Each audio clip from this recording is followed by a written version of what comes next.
Bonjour tout le monde. Oui, vous. Bonjour, salut Maxime. Dans le noir à Bon matin. matin. Dans le noir à matin. Écoutez, je suis toujours heureux d'être content. Sauf que je me suis rendu compte à 1h30 du matin que vous aviez nous laisser une journée de plus pour le devoir. Désolé. Je suis vraiment désolé. Ça aurait probablement dû être différent.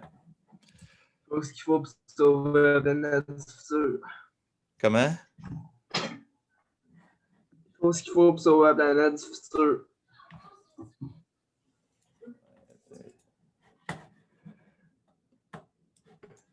Moi, ce que je me dis, c'est que si jamais il y avait des améliorations à faire, les autres vont pouvoir en profiter au moins. Ouais. OK. Je vais revenir. Je reviens dans quelques minutes.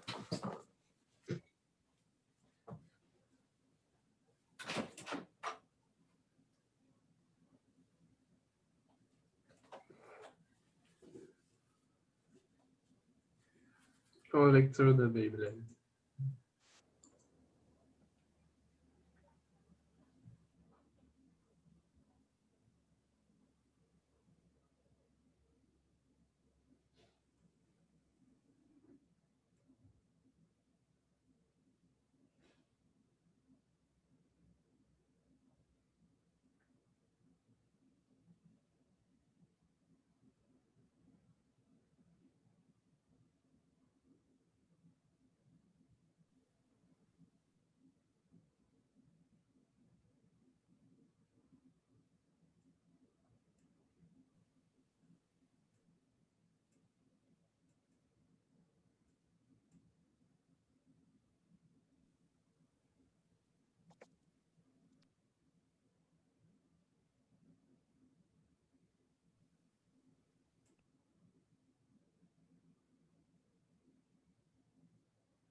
Bon.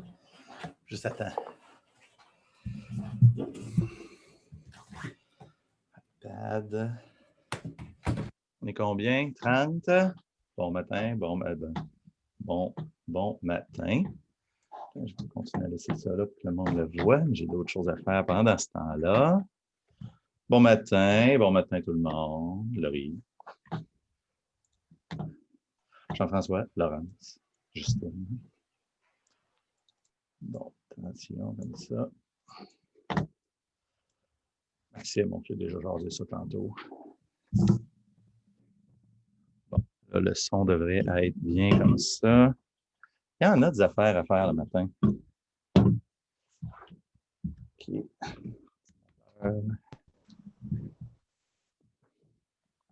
OK, vous le savez, j'attends pas mal toujours qu'on soit 40, 45, on verra.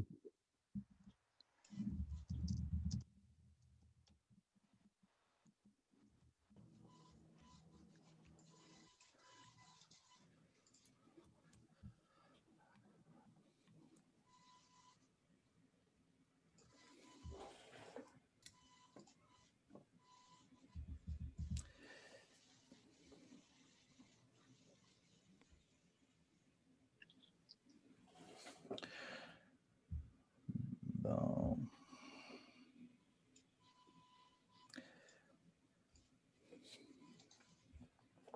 Rendu comment? 42. Bon.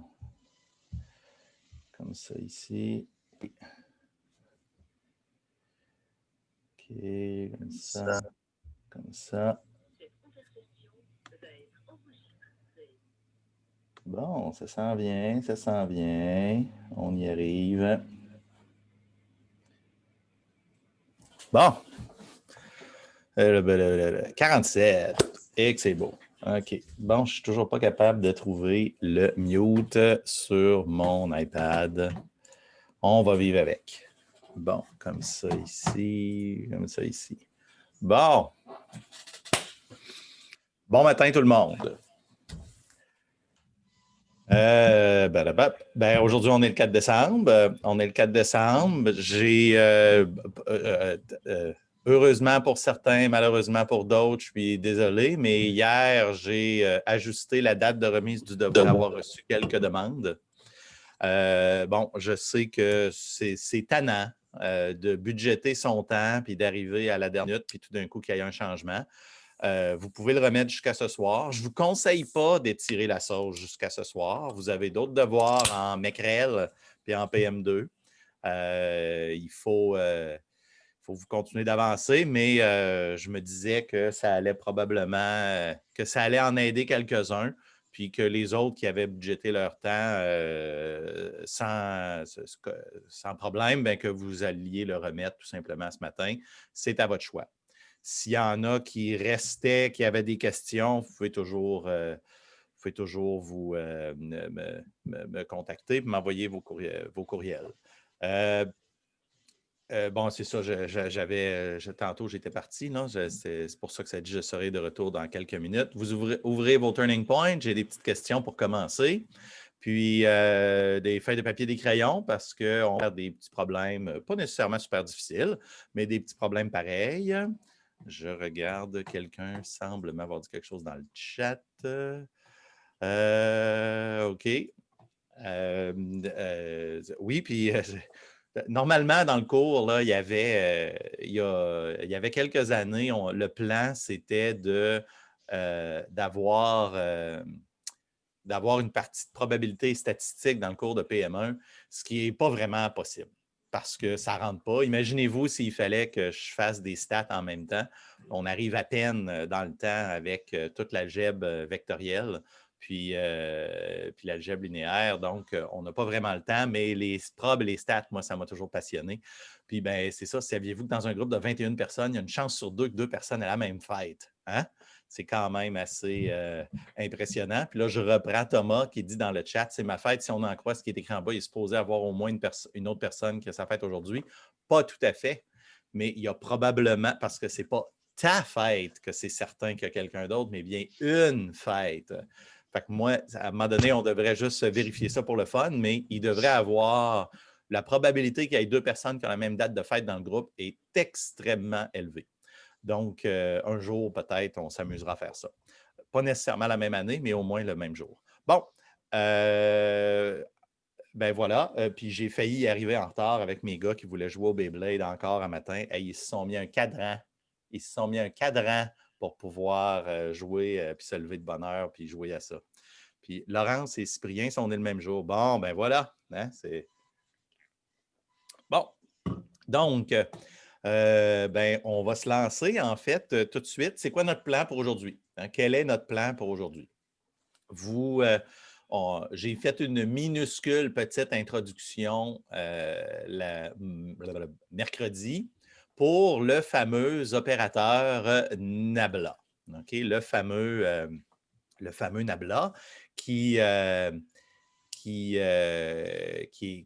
vous avez vu, que vous aviez déjà lu, puis vous aviez probablement vu au cégep. En fait, juste rapidement, là, par un petit vote à main levée rapide, là, qui a déjà vu l'opérateur Nabla, le petit triangle à l'envers avec là, les dérivés partiels? Qui avait déjà vu ça au cégep? Vous pouvez lever la main sur votre caméra ou cliquer main levée. Oui, OK, c'est ça. C'est quand même, ça reste pas tant. C'est ça que je comprends, là. C'est pas une majorité. OK. Donc, on va se lancer là-dedans, mais vous avez déjà lu. Hein, on va descendre ça un peu. OK.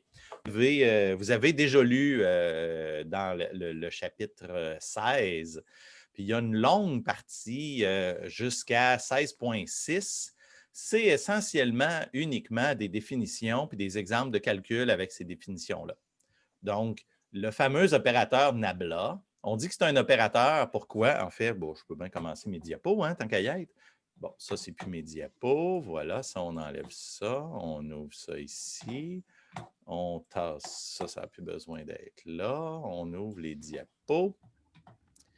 OK, voilà. Où est-il? Voilà. OK, notre plan aujourd'hui. OK. Notre plan aujourd'hui, là, on va parler de ça tout le cours. Okay? Donc, ce fameux opérateur, okay, premièrement, on appelle ça un opérateur. Je vais vous dire pourquoi dans quelques secondes, mais ce fameux opérateur, c'est l'opérateur Nabla, qui est un opérateur vectoriel. Pourquoi on dit que c'est un... Bien, premièrement, c'est vectoriel. Ça, ce n'est pas très difficile à comprendre. Hein? On voit qu'il y a un vecteur qui multiplie une dérivée partielle plus un vecteur qui multiplie une dérivée partielle, un vecteur, etc.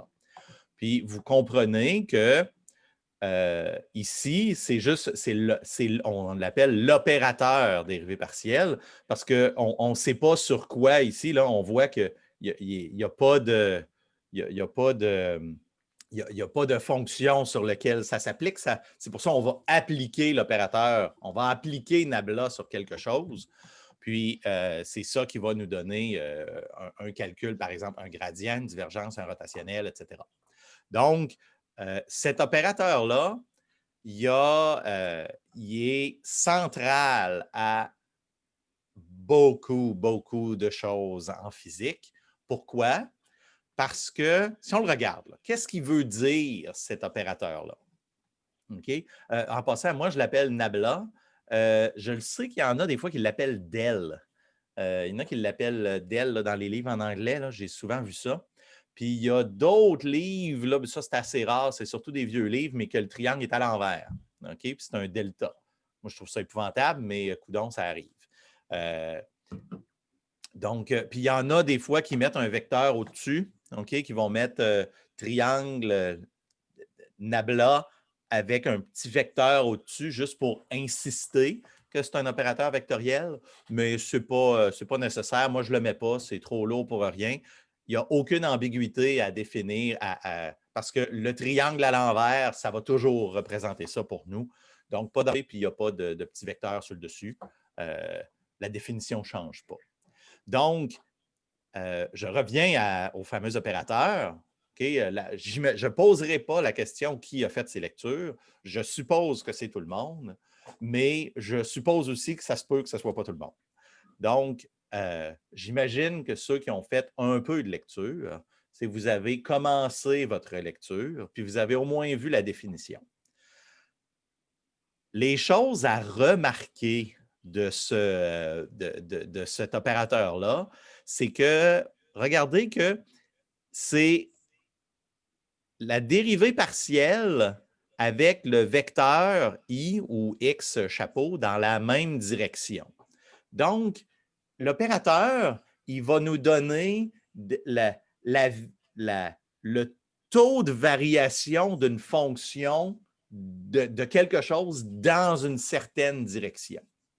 Fait que ça va être, par exemple, ici, c'est i partiel x. Fait que c'est comment une fonction, comment la chose sur laquelle on l'applique varie dans la direction x.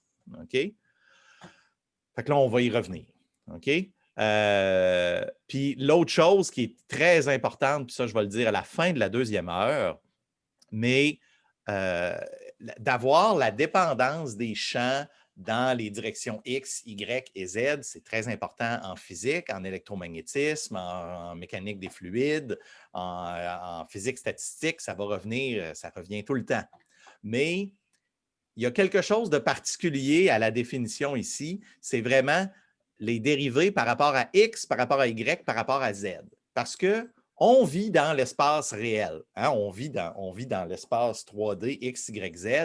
Fait que quand on écrit l'opérateur en coordonnées cartésiennes, c'est très simple. C'est extrêmement simple parce que le vecteur unitaire I, J et K, ils ne changent pas. Ils sont toujours pareils dans toutes les directions.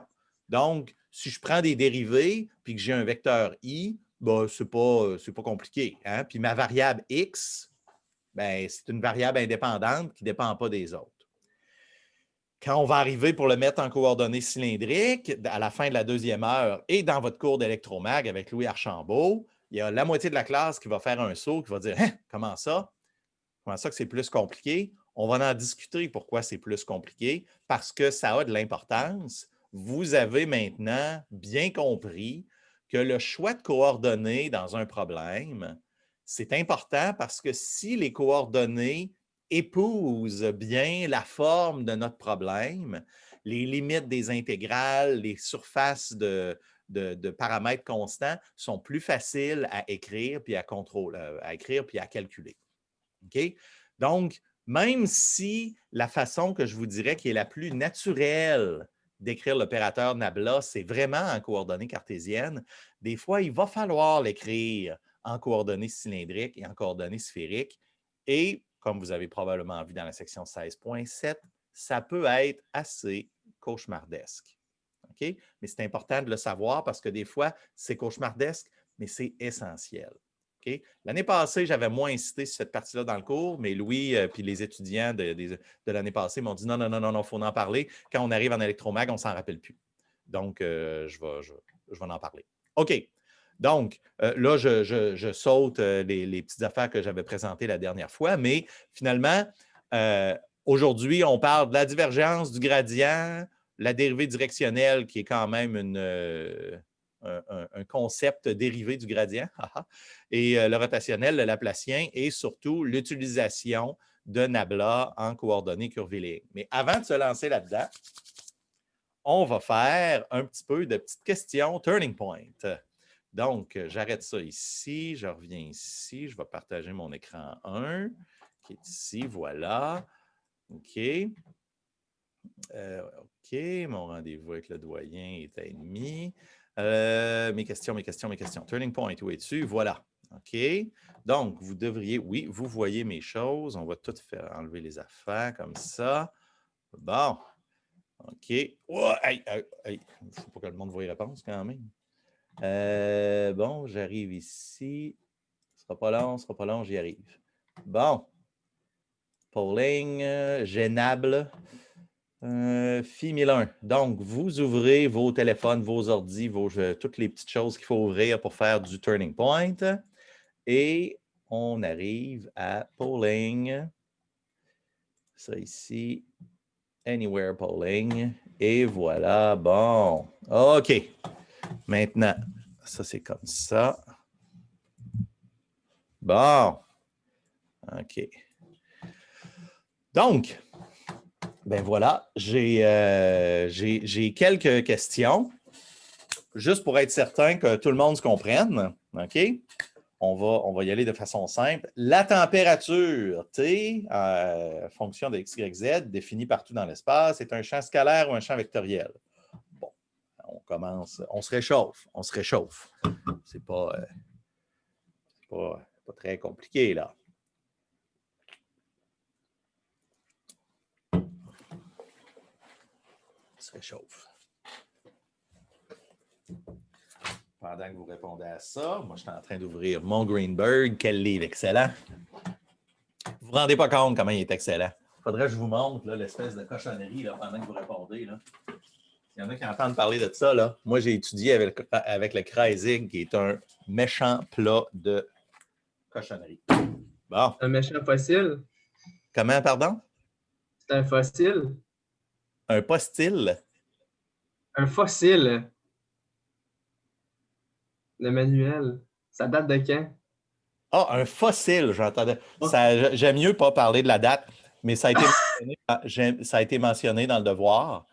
Le prof de PM1 est encore très jeune comparé à Bob. Hein? Oui. Fait que, concentrons-nous là-dessus. 92. OK. Bon. Voilà. Fait que la première partie, bon, pas très compliqué. La température est un champ scalaire et non pas un champ vectoriel parce que la température n'a pas de direction.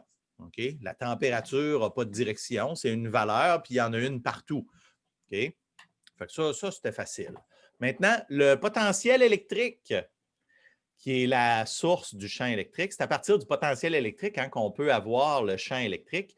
Donc, le potentiel électrique, phi, qui est la source du champ électrique par son gradient, qui est défini partout dans l'espace, est un champ scalaire ou un champ vectoriel?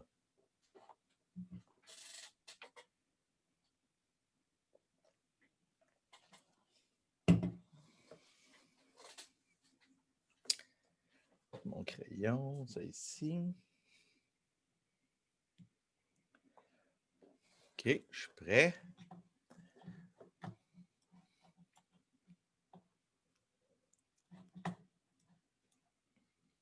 OK. « 37, 38. Bon, c'est bon, ça va être assez. OK. A ou B, bon, ben finalement, c'est 50-50. OK. Je retourne à la question.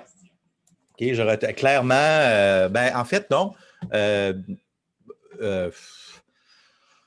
Non, pas de petite salle. J'aimerais que les gens qui ont pris A ou B m'aident à justifier tout ça. Là. J'ai besoin de... Clairement, OK, il y a la moitié de la classe qui a raison. On va y aller par le positif, j'allais dire qu'il a tort, mais non, non. La moitié de la classe qui a raison, donc j'aurais besoin que quelqu'un m'aide à justifier ça, s'il vous plaît. Si je ne me trompe pas, le potentiel, ça n'a pas de direction. On ne peut pas dire qu'il pointe dans une direction en particulière, c'est juste une magnitude.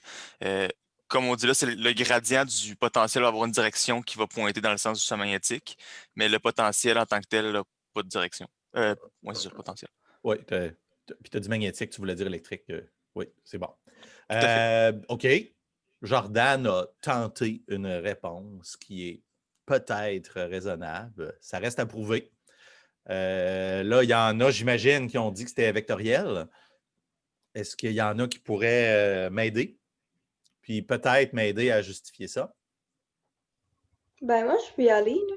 C'est peut-être pas la réponse que vous auriez voulu avoir, mais moi, je me suis dit que si le gradient, c'était un vecteur, ça veut dire que les dérivées partielles, c'est probablement des dérivées de fonctions vectorielles. Redis-moi ça que... Ben, je me suis dit que vu que le gradient, c'était un vecteur, j'imaginais que genre la fonction qu'on a prise devait être un vecteur aussi, une fonction vectorielle aussi, à la base. OK, d'accord. Là, c'est qui parle? Là? C'est Rosalie. Bonjour, Rosalie. OK. OK.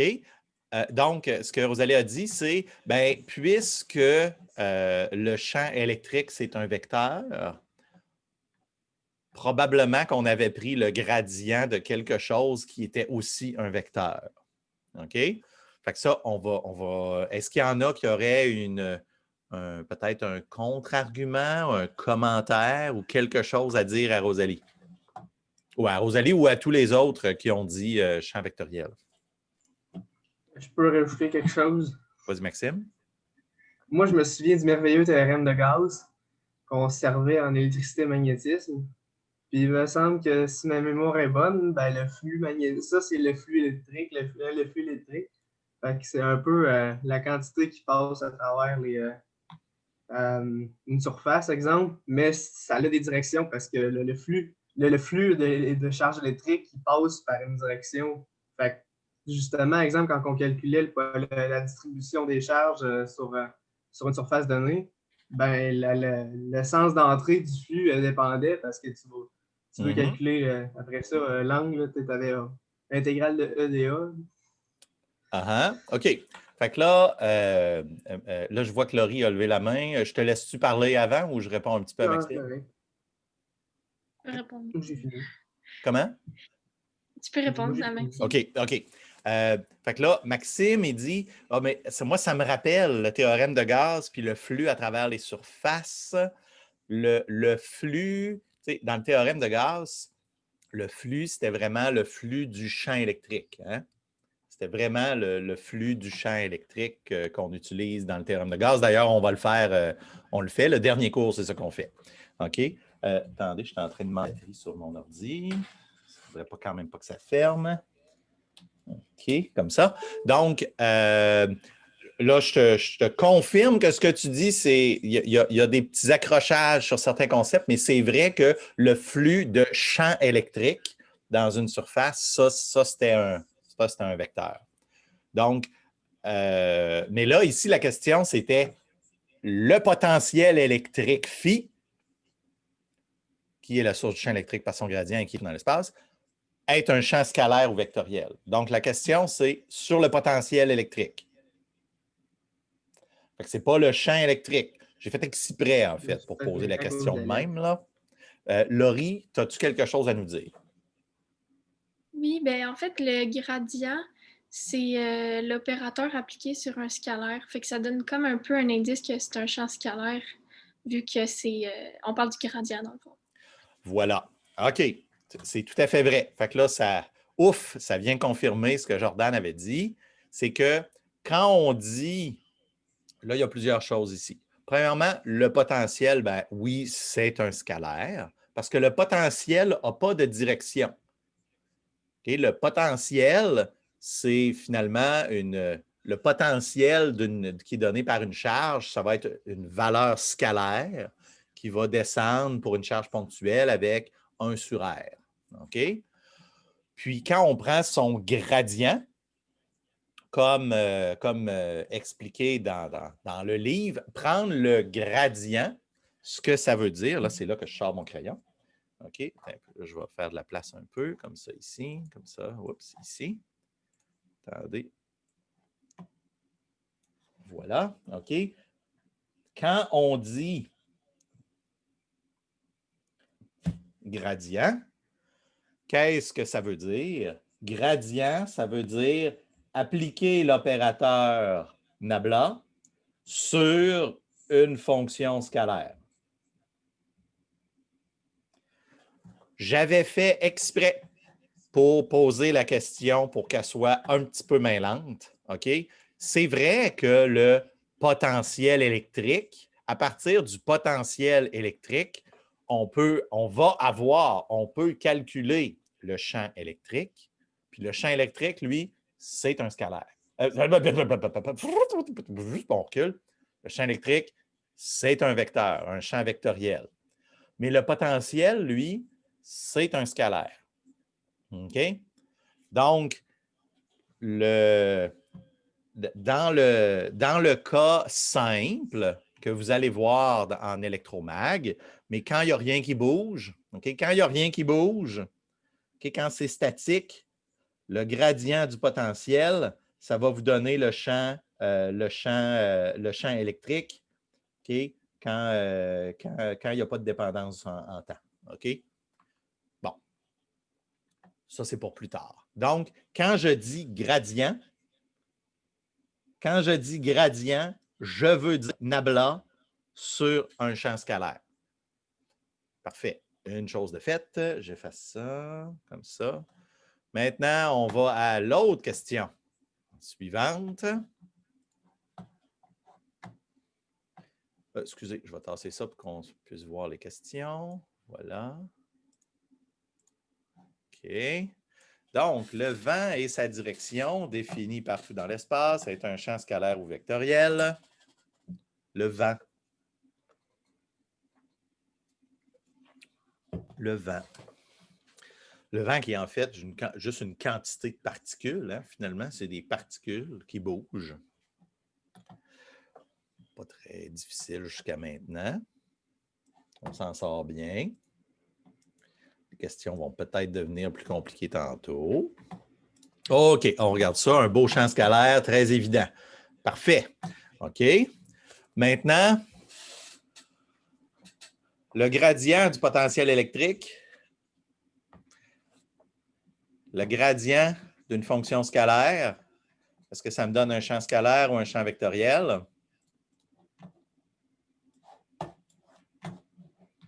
Encore une fois, ça va aller assez vite.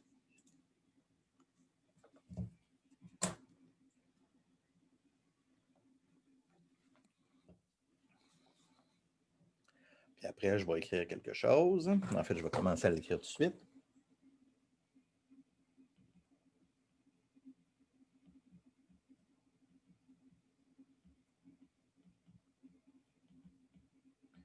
Excusez, quand j'écris vite, j'écris mal. Okay.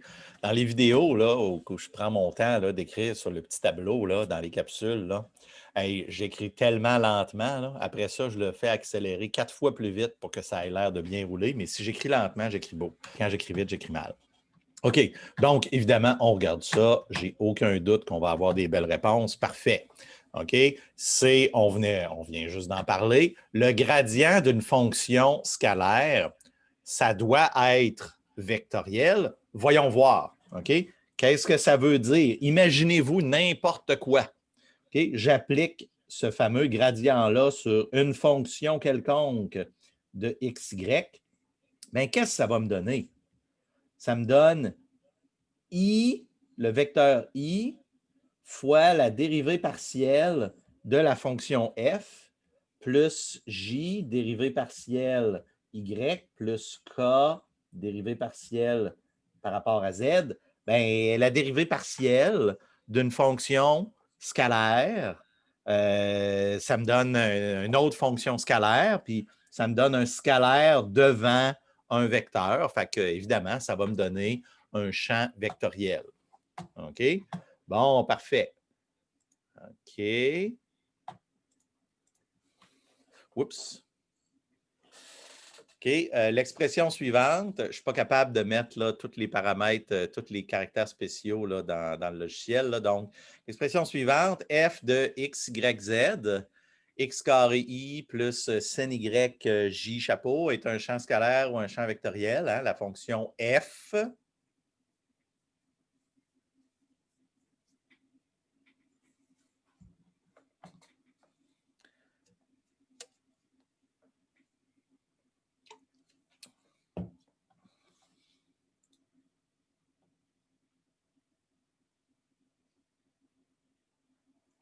La fonction f.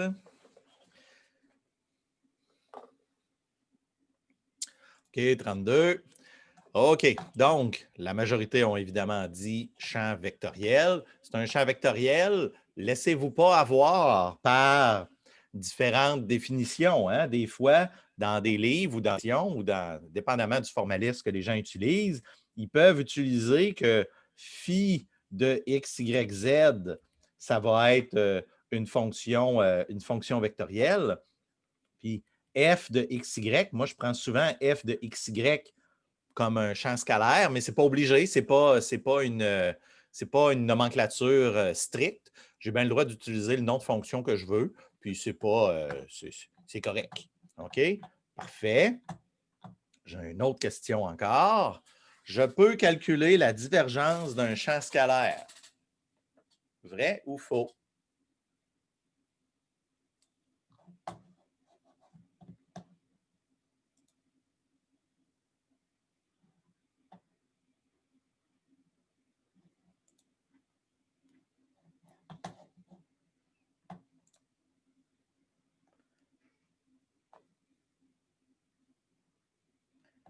Celle-là, je m'attends à ce que ça soit un petit peu plus difficile.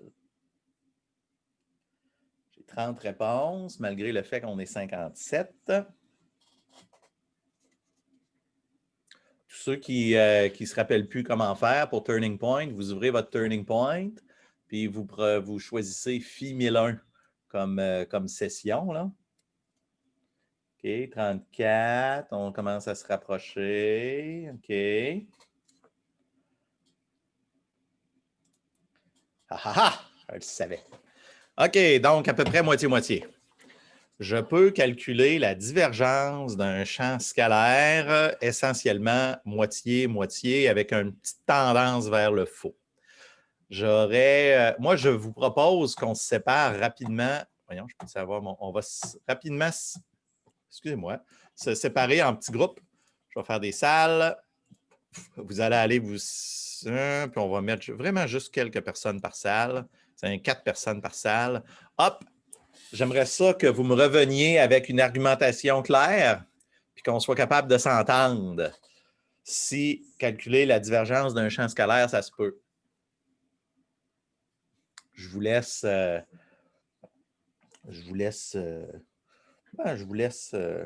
du temps, là. Allez-y. Allez-y. Je vous écoute. Je veux des arguments clairs, pas du à peu près. Vous pouvez utiliser des mathématiques, de la physique.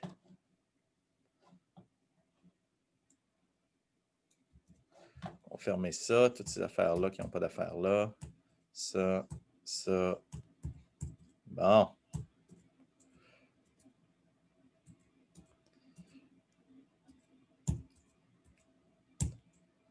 Pas mal d'affaires ouvertes, hein? OK.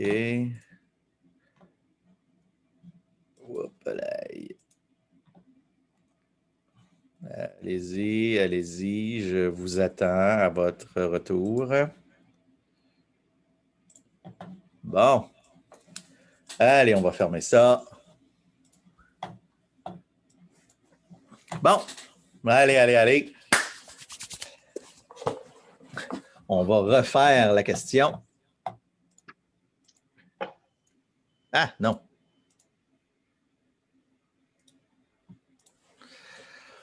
Bon, tout le monde doit être en train de revenir. On va revoter. On va revoter. Il y a plusieurs choses à dire sur cette question. Est-ce que tout le monde est revenu? Allez.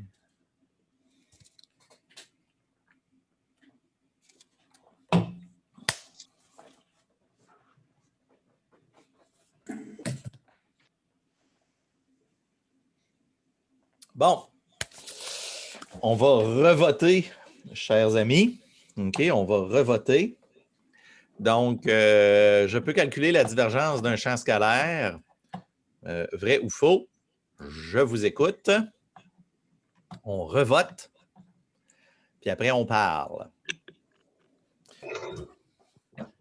Oups, comme ça.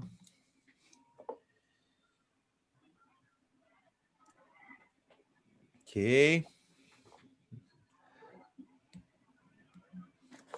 Bon, 32 réponses, c'est assez pour moi. Bon, OK, on est rendu à un champ vectoriel. Est-ce que des gens, il y a une équipe qui a conclu que c'était encore vrai que c'était un champ scalaire? La bonne réponse, c'est que c'est un champ... Excusez, là, je m'emballe. On ne peut pas calculer la divergence d'un champ scalaire. Okay? On ne peut calculer que la divergence d'un champ vectoriel.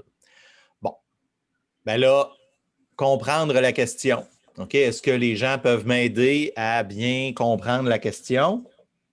Qu'est-ce que ça veut dire, la divergence? Il y a deux choses. Vous pouvez me donner une explication physique ou une explication mathématique. C'est quoi la divergence? Divergence, ça veut dire quoi? Moi, je vais vous le dire. Ça veut dire l'application de l'opérateur Nabla, produit scalaire, quelque chose. Ça, c'est la définition mathématique de la divergence. Puis, physiquement, la divergence, qu'est-ce que ça représente?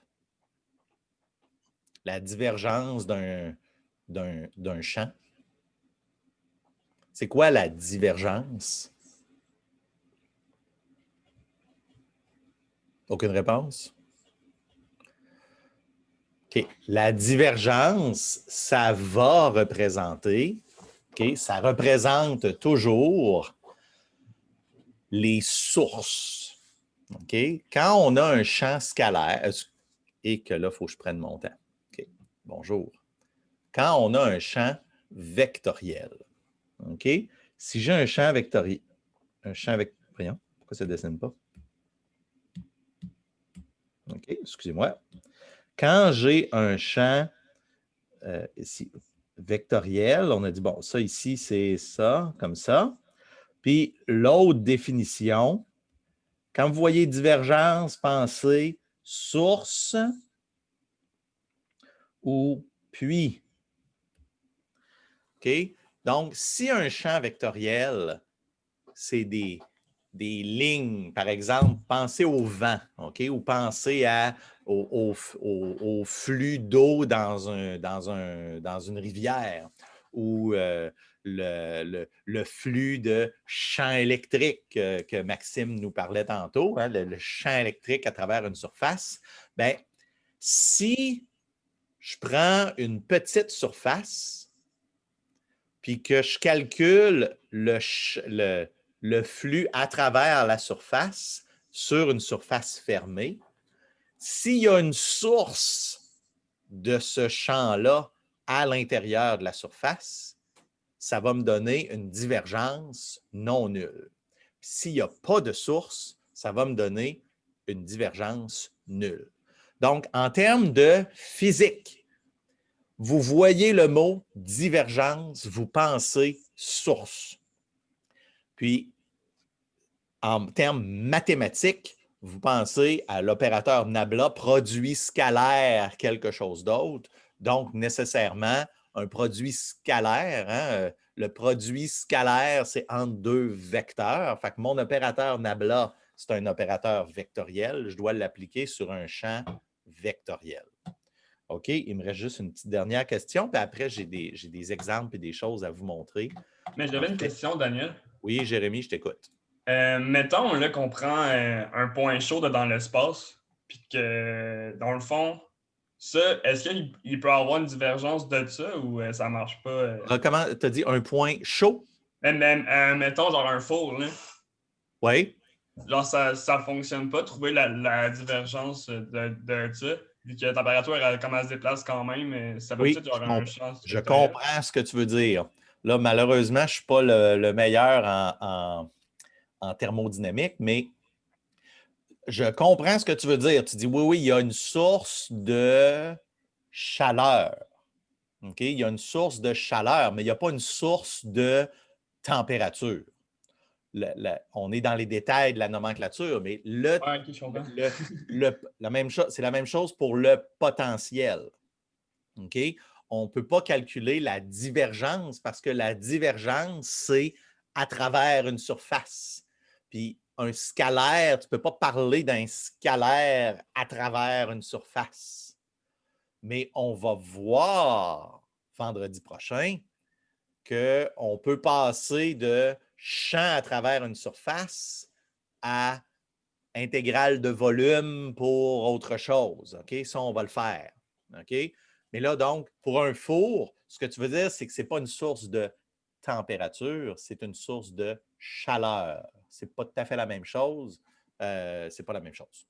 Ça serait dans le fond un champ vectoriel, la chaleur. Oui, mais là j'ai peur parce que je ne suis pas vraiment un très grand champion de la thermodynamique. Là, je cuisine, mais ça va être la température, c'est un scalaire, puis lui, on ne peut pas calculer sa divergence. Parfait, merci. J'ai vraiment peur de prendre les mauvais mots et de vous mêler. Là. Non, mais c'est parfait, merci. Je vais m'arrêter là. OK, puis là, un petit dernier, parce qu'après, j'ai des choses à vous dire. OK. Pour calculer le gradient d'un champ, hein, si je veux calculer le gradient d'un champ, j'ai besoin d'avoir une expression analytique pour ce champ. Hein? Si je veux calculer Si je veux calculer le gradient d'un champ, donnez-moi une expression.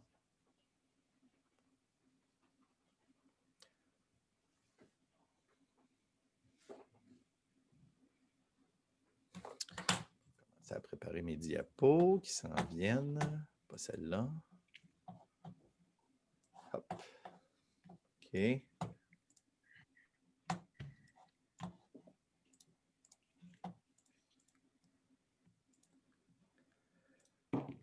Voilà, 25 réponses. Pas encore. J'aime ça arriver à 30, souvent. Petite question un peu piège, en fait. Moi, ça m'embêtait quand j'étais au bac, cette question-là. OK, je n'ai tout 30? Oui, 32. Parfait. Oh, oh! Moitié-moitié. Moitié-moitié. Ça me dit quelque chose, mais c'est pas grave. Pas sûr que tout le monde a fait ses lectures. OK. Le gradient d'un champ. Non, en fait, non, je vais vous retourner. Non. Vu que c'est moitié-moitié, vous retournez en breakout rooms. OK? Vous retournez en breakout rooms, puis vous me revenez avec une petite réponse rapidement. OK? Pour qu'on puisse clairer ça.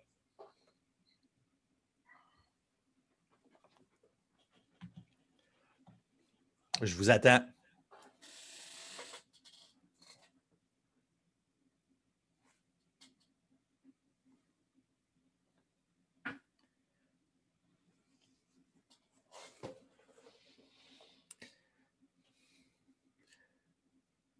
Bonjour, Justine. Vous vous êtes fait un bon système, là, tout le monde dans la classe, au lieu d'avoir 3 caméras séparées pour toutes me mêler. Hein? C'est ça. C'est bien. C'est bien. À 2 mètres en plus, j'ai remarqué, bravo.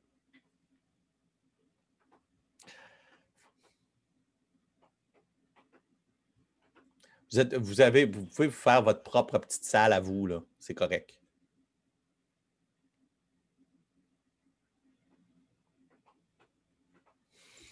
Moi, je me sens spécial.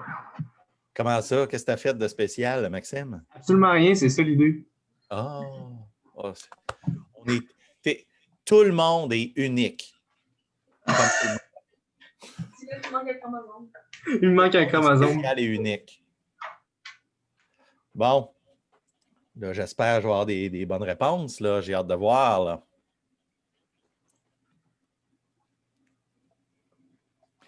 OK.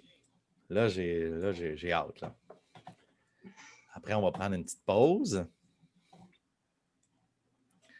OK, ça ici.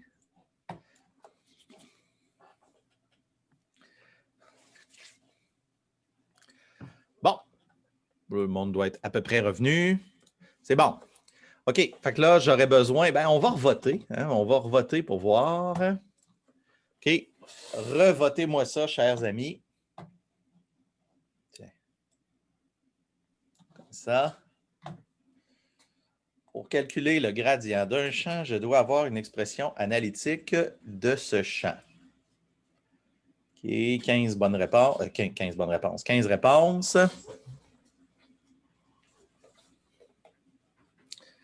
22,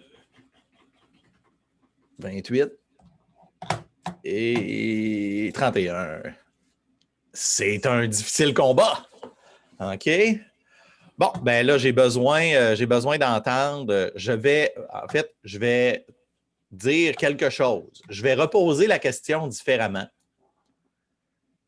Si je n'ai pas une expression analytique pour un champ scalaire, j'imagine, parce qu'on parle du gradient. Si je n'ai pas une expression analytique, est-ce que je peux calculer le gradient?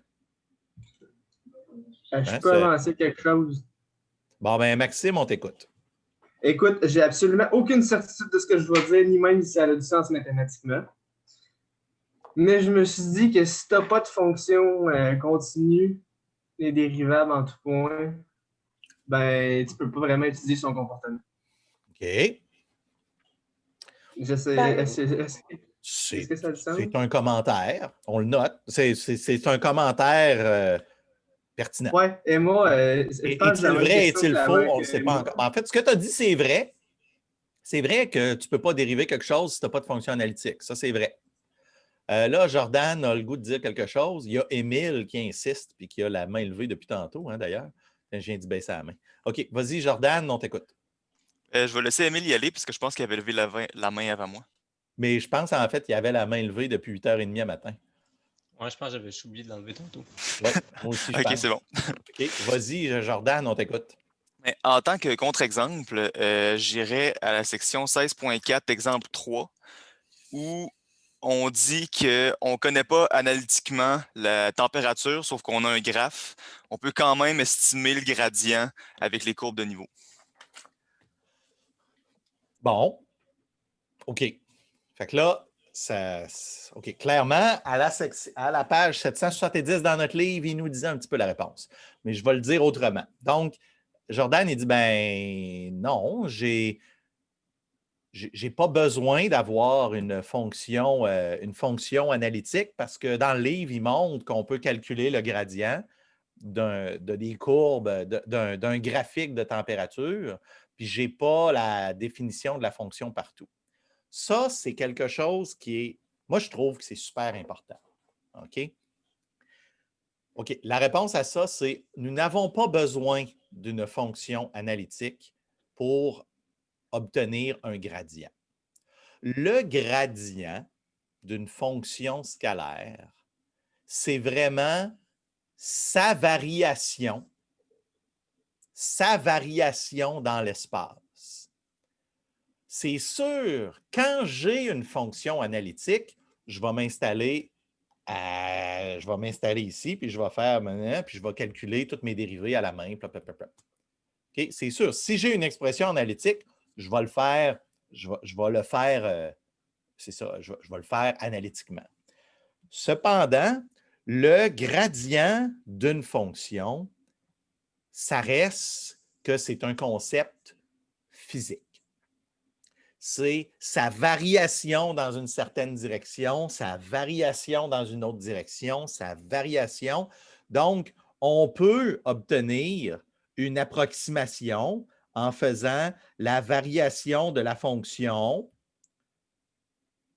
par rapport à un certain intervalle, puis ensuite multiplié par un vecteur. On peut l'obtenir à partir de des données. OK? C'est quand même très... Pour moi, je trouvais ça vraiment important parce que je n'avais pas compris que le gradient, c'est quelque chose qui existe. La fonction varie dans l'espace. Que j'aie une description pour cette fonction-là, pour mon champ scalaire, ou que j'en ai pas, mon champ, ma température, elle varie dans l'espace. Donc, le concept du gradient, il est toujours là. Okay? Il est toujours existant. Ce n'est pas à cause que j'ai la formule ou que je ne l'ai pas, que le gradient existe ou il n'existe pas. Donc, quand vous entendez le gradient d'un champ, mais ça veut vraiment dire sa variation dans l'espace. Okay? Puis ça va être utilisé vraiment, ça va être utilisé et abusé. Le langage va être utilisé de plein de façons dans les cours. Le gradient, la divergence, le rotationnel, ce sont des choses pour lesquelles on n'a pas besoin d'avoir une expression mathématique. Souvent, en fait, c'est un excellent exemple, l'exemple de la température. En physique atmosphérique, ils n'ont pas nécessairement des définitions mathématiques pour ce qu'ils ont mesuré sur le terrain, mais ils ont des valeurs, puis on peut numériquement calculer un gradient. Le gradient, ça reste un concept physique. OK? Ça, c'est vraiment important à comprendre. OK? Puis là, je pense que juste pour être certain qu'on continue avec une certaine continuité, je veux juste aller... attends un peu, je vais changer d'écran. Je vais prendre cet écran-là, l'écran 2 maintenant. OK? Je veux juste... Oui, OK, un instant, donnez-moi 2 petites secondes.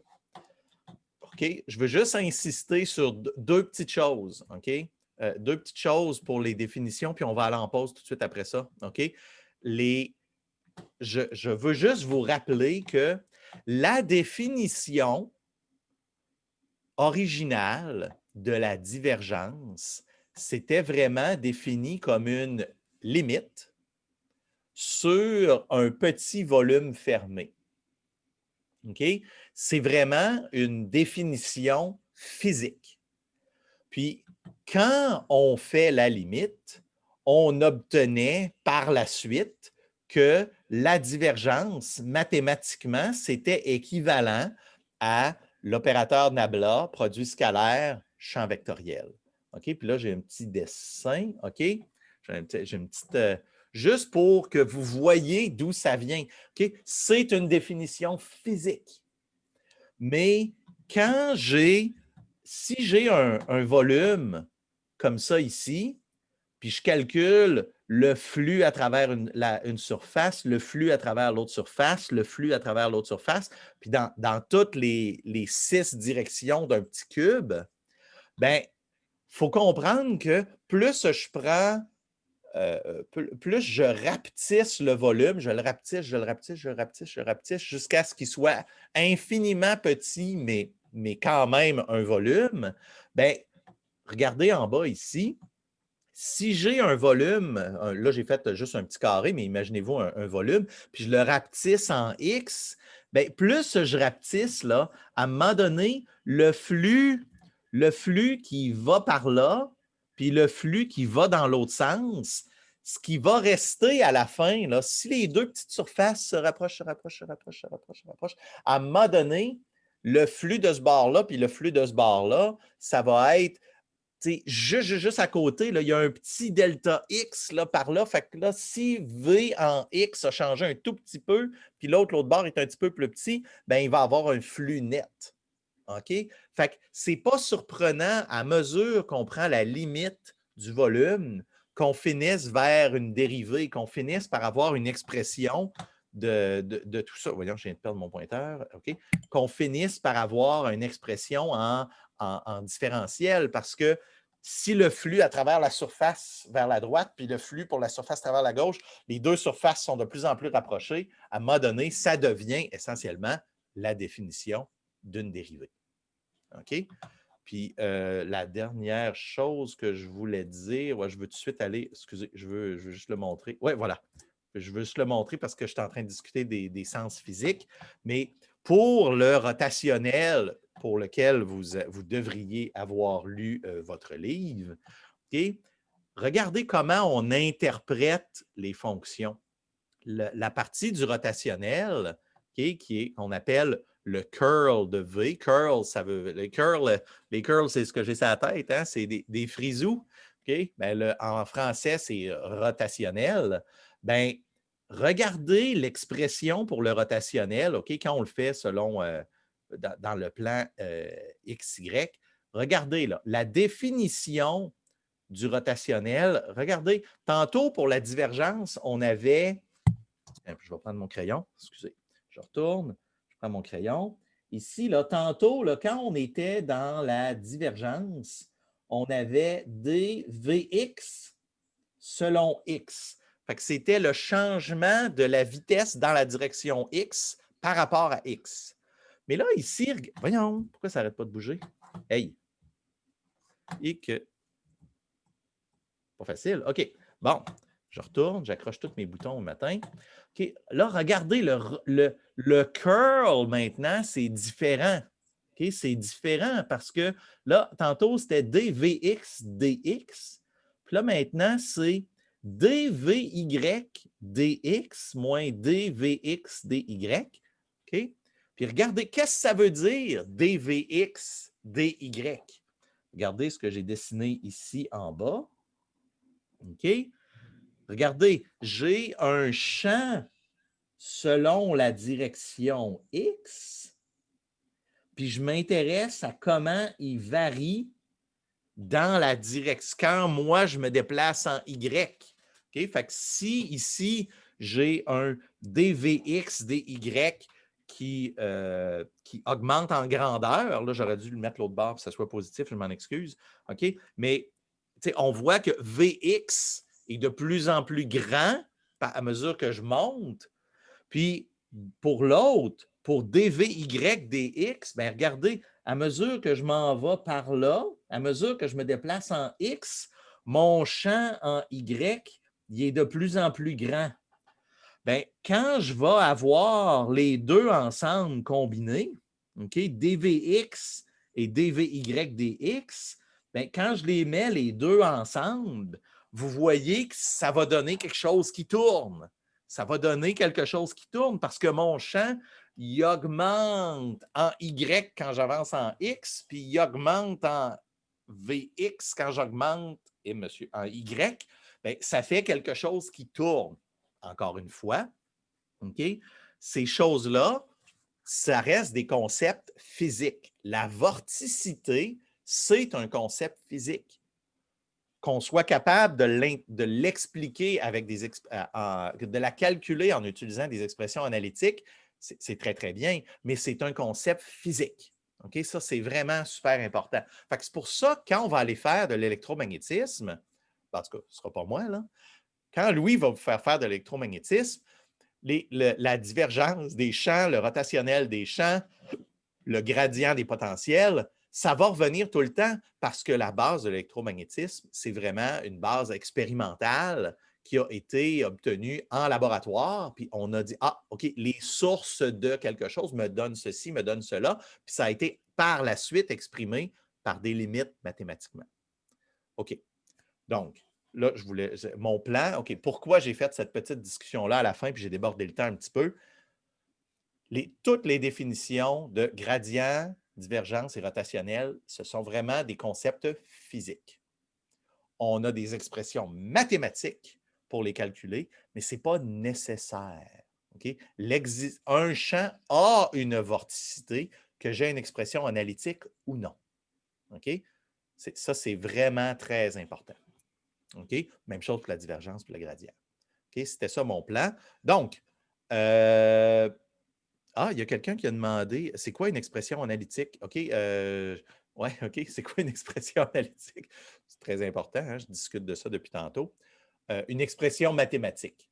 Fait que si par exemple, je dis, ben, j'ai une température, un champ scalaire de température, ben, on comprend, par exemple, dans mon bureau, OK, il y a une température qui est définie partout. Puis proche de mon ordinateur, parce que j'utilise Zoom, bien, ça chauffe pas mal. Fait qu'il y a une certaine température qui est plus élevée proche de mon ordinateur. Est-ce que j'ai une expression mathématique qui me donne la température partout? Non. Okay? Je n'ai pas une expression mathématique pour la température dans mon bureau présentement. Est-ce qu'il y a un gradient de température? Oui, il y a un gradient. Je ne suis pas capable, là présentement, je ne suis pas capable de le calculer mathématiquement. Mais je sais que c'est plus chaud proche de mon ordinateur, c'est plus froid proche de la fenêtre. Il y a vraiment un gradient. OK? Voilà. Emma, est-ce que ça répond? Quand on dit une expression analytique ou une expression mathématique, ça va revenir au même. Est-ce que ça a répondu à ta question, Emma?